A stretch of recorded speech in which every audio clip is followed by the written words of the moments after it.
Halo guys, balik lagi sama gua Lucky ID. Seperti biasa sebelum mulai videonya, buat kalian yang sudah dukung channel ini selama ini, terima kasih banyak. Buat kalian juga yang belum subscribe, silahkan di subscribe karena subscribe itu gratis, tidak bayar. Dan buat kalian juga yang sudah donasi, terima kasih banyak, semoga dilancarkan rezekinya, amin. Tanpa basa-basi kita bacain novel Marital Back chapter 5721. Di sini diceritakan di dalam ruang proyeksi tunggu semesta, Monaya telah dipaksa ke dalam situasi putus asa. Setiap kali ruang terlibat dilemparkan ke dalam kekacauan, seolah-olah batu giling tak terlihat sedang menggelilingnya, menyebabkan cendera Monaya memburuk.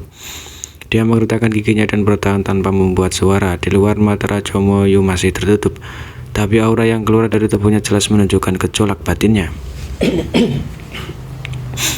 Dia sudah melakukan apa yang seharusnya dan tidak seharusnya dia lakukan. Jika Monaya tidak terikat untuk jatuh di sini, tidak ada yang bisa dia lakukan. Tetapi bawaan yang cakep seperti itu sulit ditemukan, membuatnya merasa agak menyesal. Setelah periode waktu yang tidak diketahui, Yang tiba-tiba maju selangkah dan sosoknya melintas melalui lapisan ruang yang terlibat. Muncul di belakang Monaya tanpa peringatan dan menusuk ke arahnya. Meskipun Monaya telah berjuang untuk bertahan hidup, bagaimana mungkin dia tidak mengambil tindakan pencegahan terhadap Yangkai? Karena itu, ketika dia melihat Yangkai mengambil tindakan, dia segera menjadi berhati-hati.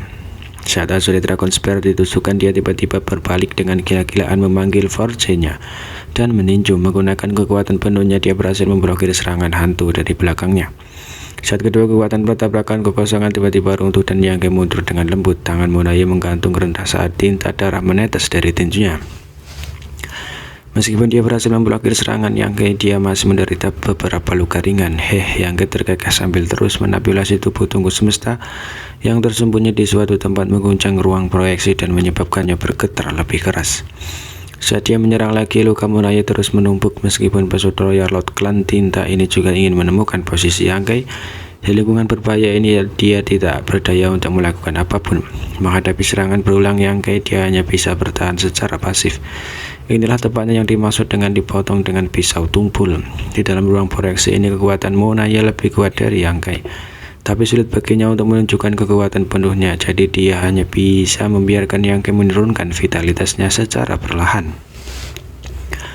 Ketika dia mencapai batasnya, Yangkai pasti akan meluncur pukulan mematikan dan mengirimnya ke dalam perjalanan. Monaya sangat menyadari hal ini, tapi dia tidak berdaya untuk mengubah apapun. Dia hanya bisa berjuang untuk hidupnya, merasa sangat terhina dan tak berdaya. Pada saat tertentu, Yangkai yang terus-menerus mengeksekusi sepace daunnya tiba-tiba mengerutkan kening. Turbulensi di sepace daunnya juga sedikit melambat, dan perasaan itu muncul sekali lagi. Jadi ini terus berlanjut, kemungkinan besar sesuatu yang tidak terduga akan terjadi. Saat perasaan ini muncul, Yangkai jelas merasa bahwa hubungan antara dia dan tubuh utama Universe Sivona telah menjadi lebih kuat. Alasan dia dapat menyebabkan ruang proyeksi ini berfluktuasi tanpa henti adalah karena misteri mendalam dari teknik rahasia pemukul banteng. Semakin intens fluktuasi spasial di sini, semakin akurat dia dapat menentukan lokasi tubuh utama tunggu semesta.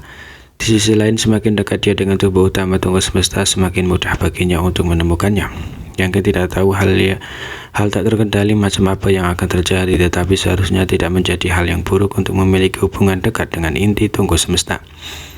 Mungkin dia bisa menggunakan kesempatan ini untuk menentukan di mana itu disembunyikan.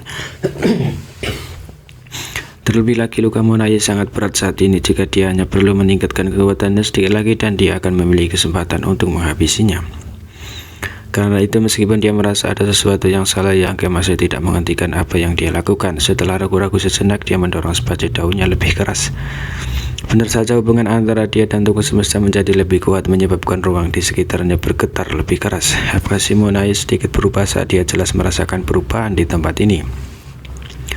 Tapi dia tidak berdaya untuk mengubah apapun. Menghadapi penggilingan kacau dari lapisan ruang berlipat, dia hanya bisa mencoba yang terbaik untuk menghindarinya.